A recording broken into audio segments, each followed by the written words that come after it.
So yeah, I'm taking a step up. Yeah. Could you take a step up? Thank you. All right. No, you don't.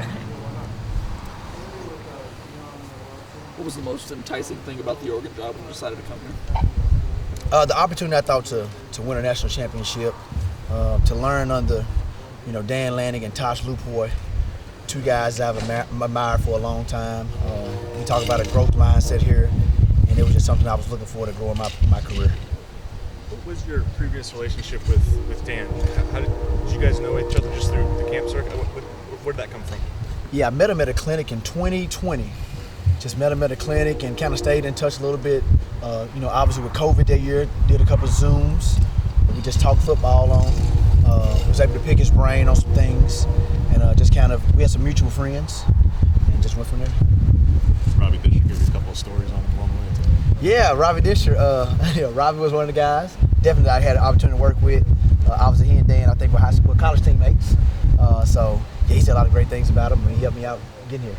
What were your first impressions of this defense when you look at it? I think we've got a chance to be really, really good. We're trending in the right directions. We have a lot of variety of things we can do. I think we got some great situational calls. A lot of things that I've learned, obviously, since I've been here. And I think we've got the pieces with the players to be pretty good. You guys, maybe the experience with you is new for everybody, but your group has a lot of guys that have played a lot of college football, whether it's here or elsewhere. Mm-hmm. How valuable is that for you guys? I think it's extremely valuable.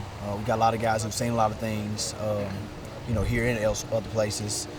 They played a lot of snaps in real games, in hostile environments. They understand what we're doing. There's some terminology that's different from places that they came from, the guys who transferred in. We just have to, just translate it to what they remember from where they came from. This is part of football. But I think it's really good that we've got some older guys here, we got some experience, and hopefully it pays dividends in the fall. A lot of coaches have talked about the recruiting gets a little bit easier once you put that O on your chest. You got more resources at your availability. Have you noticed that since you got here? Definitely. When you talk to the kids now, they know exactly who you are. You're a little bit prettier than I was at my previous spot. But the kids are definitely intrigued by coming here with the brand, with Nike, and just Oregon in general with winning, and then with Coach Lanning being here. So I think it all helps, and recruiting's been going great. For those casual fans and observers who didn't watch Tulane as much last season, what was your background in simulated pressures and kind of your experience in working with it in terms of how much from Baylor's tree, Dan's tree, et cetera, which I kind of shared anyway, but you get what I'm getting at. Yep. How much have you worked with simulated pressure? Yeah, I tell you what, in 21 I did a ton of them. Wasn't as good at them as these guys have been here before, but we did a ton of them. And so we did a little bit this year in 22 at Tulane. We did much more in 21 than we did this year. I just think our personnel was different this year, and we weren't simulated pressures. We weren't as good at doing them. So we kind of scaled back on them. We do a lot more from here, and I think we've got different personnel and the ability to do it. How much of a benefit is it for you guys, your secondary, your defense, to have to defend Bo Nix every day and have to defend this offense that's was really good last year? I think it's a tremendous challenge for us. It's going to make us better. He can extend plays with his legs, which is the big thing that quarterbacks, mobile quarterbacks, that's what gives defenses fits. We had a segment today in practice that he did it. So we've got to, stay in coverage. Sometimes you have to cover a little bit longer, which is really good. So we're playing a veteran quarterback every day, playing some really good receivers. We got some really good backs that we got to thud up and tackle in scrimmages. So I think it's a challenge each and every day going against our offense to go make us better. When you evaluate guys you inherited, a guy like Brian Addison, who had a second half of the season that was really, really productive. Mm-hmm. What do you see from him, and what have you seen from him so far this spring that makes him, made him a productive guy, makes him a guy that you could lean on and count on? I think he's got tremendous length, first of all, and then he's got excellent ball skills from his wide receiver background. So I think that's a thing that he can really do is, play in the post and make plays from sideline to sideline on deep balls, and that's what we'll need him to do. It's about J.J. Greenfield that allows him to play a little bit everywhere from a defensive back. Really instinctive. Understands the game, understands what we're doing on defense. He's a smart football player. I think he loves the game. I think that's the first thing. I think he really loves football. Takes great notes each and every day. I like him. He's kind of a Swiss Army knife. He can do a lot of different things.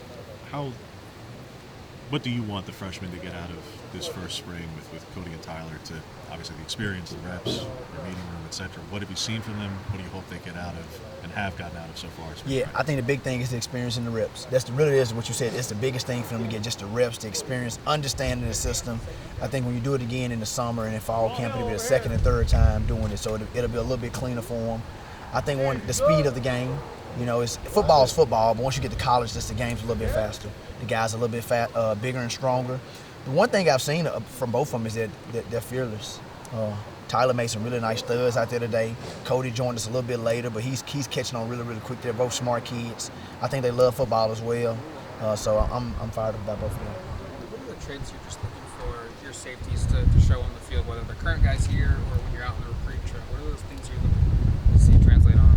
I think the first thing a safety has to be able to do is get the defense lined up. So we've got to be great communicators. And I think we've got to, every day I'm challenging them at that. We've got to improve, I think, in that area. But I think we're getting better and better, but we've got to do a great job of communication first, and then we've got to have the ability to tackle when the ball spits. So we've got to do a better job of that, of tackling, getting guys down, and then communication. Has there been a guy that's emerged as like a good communicator for you that you can rely on right now? Stevens is probably our best overall communicator. He's played a lot of football. He's been here in the system for a year. He's confident, knows exactly what we're doing. And so he's doing an excellent job of that. How much are guys cross-training in terms of, I'm talking about from room to room? So for a guy like Evan or Ty Sheeb, how much are they with Joe? Are they with you? Are they with both? How you guys? They're with me. But we've got some guys that are going from corner to safety that Coach Martin and myself are swapping in and out, whether it be Cole, Triquest Bridges. There's some guys that we're working at muscle spots. We're training our safeties at both spots, field and boundary. We're training guys that start in corner. We're training guys that start in safety, just so when the season comes, they've had reps at it. And if someone gets injured, they've at least done it before, so we can plug and play the best guy and not just the next guy. Tell us a little bit about just the play calling standpoint at Tulane. How much of that was exclusively you, and how autonomous was it, or how much was a shared operation, or just how things? Nah, it was really me. Coach Fritz gave me the keys to it. He kind of was hands off, and he let you do, whatever you really want to do. You just had to work. That was kind of the deal there. So. But no, I'm really thankful for him and allowing me to do that. He gave a lot of suggestions on technique fundamentals. He was really overseer of that. He coached technique fundamentals, ball security, takeaways, tackling. Those were his big deals. Leverage, pursuit to the football. He let me do all the X and O's. And part of why I ask is because people hear that and naturally they go, why would you give a play calling opportunity as a coordinator for a coordinator and correct. not play?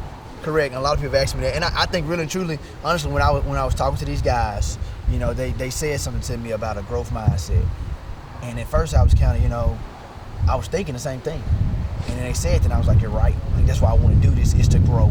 I'm 37 now, I was 36 when I came, and so I think I've got a long career, and I just want to grow and learn. I think there's always opportunities, to learn, and I think that's invaluable, and so I want to come here and just learn.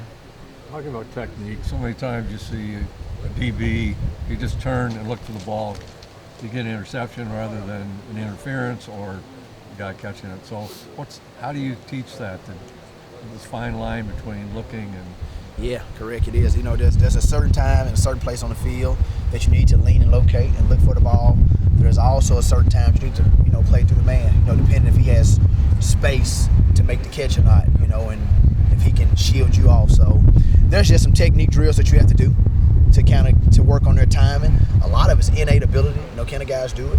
Is some of you don't have to overcoach if the guys, he's got the talent. That's why you recruit. Can he play the ball and play the man? There's some guys who can do that, and there's times to do it. You've got to coach it, obviously. But some guys have a special skill set. You just see it in their eye, the receiver's eyes. Can you read off that at all? Yeah, you can tell from his eyes whether the ball's coming from his shoulder location, whether his shoulder's back or his shoulder's forward, whether the ball's coming back shoulder or it's going over the top. So you talk about looking from his shoulder to his earlobe, and seeing where the ball's coming in, and that tells you, okay, how do I need to play the guy? If it's here, that means the ball's coming over the top. If his shoulder, earlobe is back, then I need to play into him because it's going to be a back shoulder fade. So yeah, you definitely do that. You keep through his shoulder and his earlobe. Talk about Steve and how he's taking a step forward. He's a big vocal leader. You yourself want to grow just as a coach and become a better coach in person. Are there any players you think aren't quite there in terms of being the vocal leader, but they have the characteristics. Do you think they could potentially become a great one come fall in the future? Yeah, I think both our freshmen can. I think they both got those type of traits and ability. But right now, when you're a freshman, it's new. You're just trying to make sure that you're doing things right, that you're saying the right things. You're a little unsure. That's just natural. But I think both of those guys, Cody and Tyler, both have those traits to be that type of guy in the future for us here. And I think they can do it. You're having those early conversations with them? Yeah, definitely. It's starting trying to build that right now. I think that's the first thing a safety has to do is get the defense lined up. So, and they've got to be great communicators. Thank you. That's it. Thank you. y'all.